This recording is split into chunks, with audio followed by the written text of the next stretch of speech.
নমস্কার বন্ধুরা, আমি অনিতা পাকশালা থেকে অনিতা বলছি। আজ আমি আপনাদের পাবদা মাছ ঝোল, পাতলা ঝোল করে দেখাবো। এই মাছটা আমি ভালো করে নুন হলুদ মাখিয়ে রেখেছি। এবার আমি একটা ফ্রাই প্যানে এখানে আমি মাছটা ফ্রাই করব। আর এই কড়াটা একটু গরম জল দিয়ে,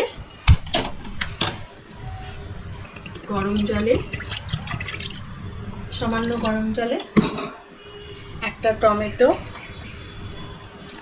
দুটো কাঁচা লঙ্কা, ছোট্ট 2-3 টুকরো আদা ভালো করে গরম করে আমি এটা মিক্সিতে পেস্ট করে নেব। ঢাকা দিয়ে ফুটিয়ে নিলাম। এবার আমি এখানে তেল দিয়ে দিলাম। তেলটা ভালো করে গরম হয়ে গেলে ওটা সেদ্ধ হয়ে যাবে। বেশ ভালো করে ধোয়া হচ্ছে। এবার আমি মাছগুলো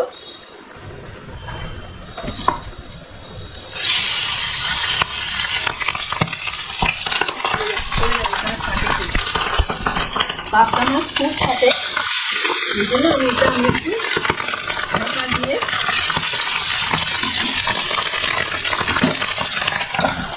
চাপা দিয়ে এই মাছটা ভাজবো।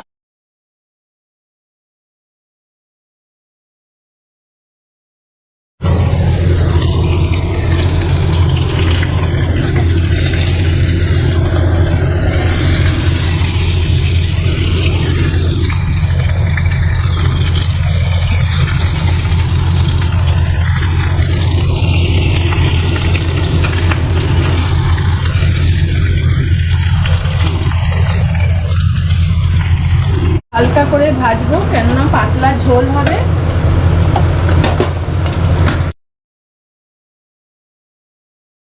আর একটা মাছ আছে, এটা আমি দিয়ে দিলাম, একটু চাপা দিয়ে ফ্রাই করে দেবো।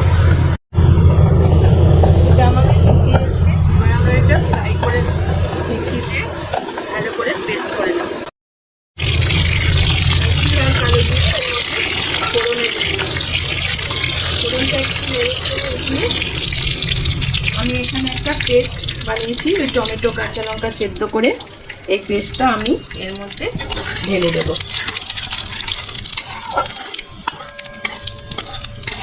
40 সেকেন্ডের মতন এটা আমি একটু ভেজে নিলাম।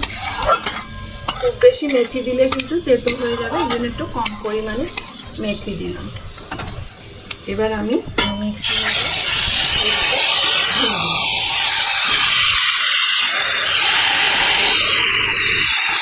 একটু স্লো করে দিলাম। এবার এতে আমি একটু হলুদ গুঁড়ো, একটু লঙ্কার গুঁড়ো ঢেলে দিলাম। একটু জল দিয়ে করে দিই। মাছটা একটু বাড়িয়ে দিলাম।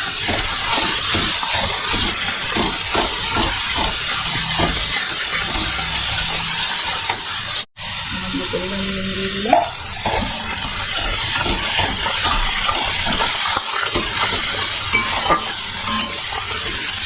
তেল ছেড়ে এসছে। এবার আমি মিষ্টি দেওয়া জলটা দিয়ে দিলাম।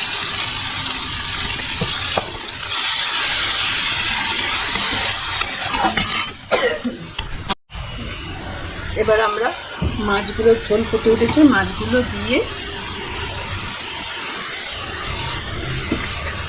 ওপর দিয়ে একটু ধনে পাতা ছড়িয়ে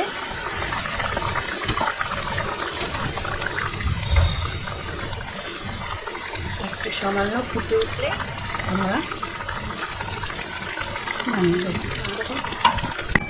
আমাদের পাবদা মাছ হয়ে গেছে। এবার আমরা একটু ধনে পাতা উপর দিয়ে ছড়িয়ে দিয়ে নামিয়ে দিই। পাবদা মাছের বিনা মশলায় হালকা করে পাবদা মাছের পাতলা ঝোল বানিয়ে দেখালাম। আপনারাও এরমভাবে ঝোল বানিয়ে খাবেন, দেখবেন খুব ভালো লাগবে।